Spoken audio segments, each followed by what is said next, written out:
Hi, this is Melanie for Pardesi Reviews, and I'm here to do a review of Sushant Singh Rajput's last film, Dil Bechara.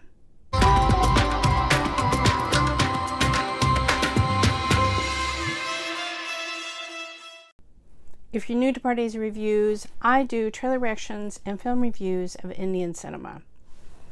If you saw my trailer reaction, you saw me start to cry and sob in the middle of watching the trailer. It was such a welling up of emotions because this is Sushant's last film. To see him again dance and be so charming, and also because I've read the book that this film is based on, The Fault in Our Stars by John Green. I've seen the original film from 2014, and so I knew what was going to happen in the film, and that just all welled up and made me cry. And so I knew that this film was going to be an emotional roller coaster. It was going to be really hard, but just bittersweet. It's such a joy to see him on screen again in something new, but it's also so hard, especially the subject matter of this film, which is two young people who meet each other after they're both suffering from cancer. Now, I'm going to keep this as spoiler-free as I can, in case you have not had a chance to see it. I have to say that I really admire Hotstar and Disney because they have put out this film today in both India and the United States. And even if you're not a subscriber of, I guess in India, Disney Plus and Hotstar are combined. Here in the US, they're two separate things. It's on Hotstar in the US. You don't have to be a subscriber to watch this film. They've made it available to everyone. And I think that's a beautiful tribute to Sushant. At the beginning of the film, they have footage of Sushant just obviously goofing around backstage with a guitar, and they put on screen the text of one of his, probably a tweet or an Instagram post. And just the whole film feels like a tribute to him. And then the end credits are just a montage of pictures of him and a tribute to him. It's just, some people are completely avoiding even reviewing this film.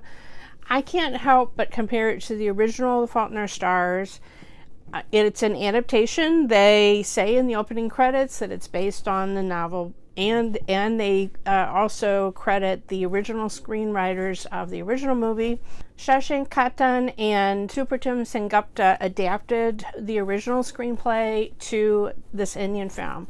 One thing that's curious is that the runtime is about an hour and a half, and the original film was a little over 2 hours. This film is the debut directorial feature of Mukesh Chhabra. Comparing and contrasting it to the original film, I feel like in most cases it keeps the essence. Manny, Sushant's character, just has this sweetness and this goofiness that is pure Sushant. I mean, it's watching him on screen is such a delight. He gives 110% all the time. I also loved the opening song. The original name for the movie was supposed to be Kizie Aur Manny. So Kizie is played by Sanjana Sanghi. A.R. Rahman wrote the soundtrack for this film, and the first song in the film is Dil Bechara. After he wrote this song with lyrics by Amitabh Bhattacharya, they used the name of that song for the film, The Helpless Heart. Farah Khan was thanked in the opening credits, and she, without asking for payment, choreographed this opening number, which is a solo dance by Sushant. What I just read is that after one day's rehearsal, he did the song completely in one take. The man was so talented, so hardworking. What a loss. They've changed that. Instead of being obsessed with a book that stops abruptly without ending in mid-sentence in the original novel and movie, here it's a song and it just stops. There's a cameo by Saif Ali Khan playing the person who wrote that music. He is taking on a role that was Willem Dafoe. in the original movie. I thought Saif did great, but that particular scene where they meet him, when you see it, you'll know what I mean. It's really hard, some of the dialogue, and that is so poignant with everything that has happened since this movie was made. There's another scene late in the movie, and that's when I really started sobbing. It's a scene in a church, and if you've seen the movie, you know exactly what I'm talking about. And I just completely broke down. I had to kind of put off, I was going to film this review immediately after. I had kind of to wait for my eyes to not be so puffy and red from all the crying that I did at the end of this film.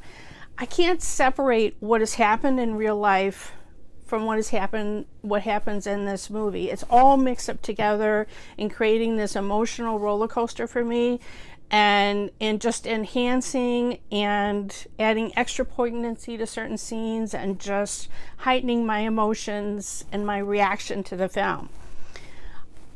All in all, it's a good film. It's not a great film. And the original film was something really special and quirky and had a lot of bite and sarcasm to it. That was kind of what was kind of shocking. Like, wait a minute, we're laughing about cancer.